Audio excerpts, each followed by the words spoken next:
Last time I spoke, I was speaking about 3 things that I'm bringing to mind a lot to help me to learn how to relax.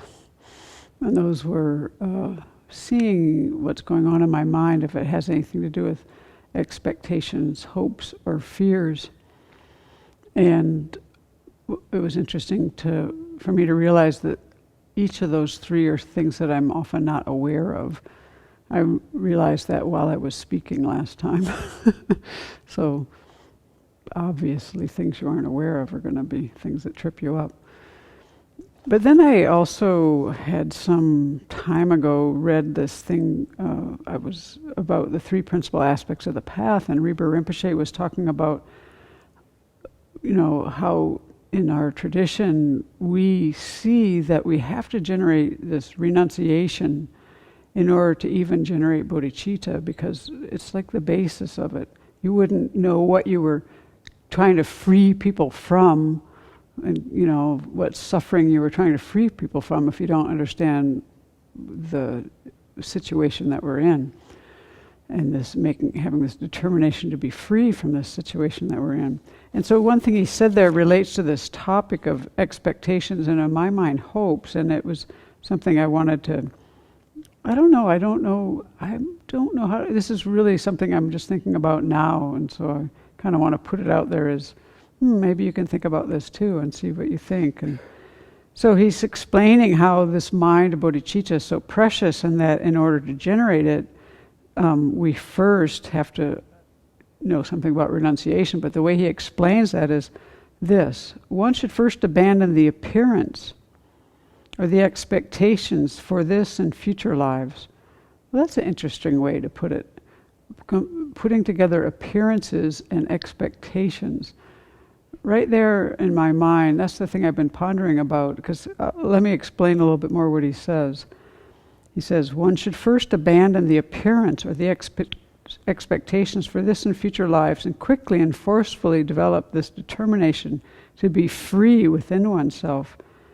Let me explain this in an easy, straightforward way. We should first think about what is the appearance of this life.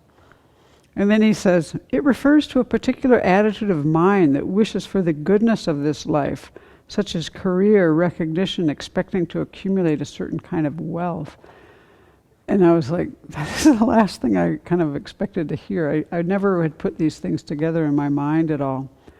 So this expecting a good life for oneself, when talking about the things that were tripping me up that I'm not aware of, right?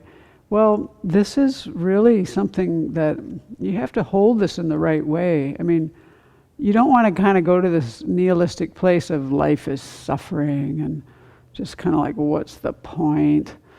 But you do want to have a realistic mind, which in the Four Noble Truths, we are told when we learn about what is dukkha, that our body and mind, essentially, these polluted aggregates, are unsatisfactory, are in the nature of dukkha. Why?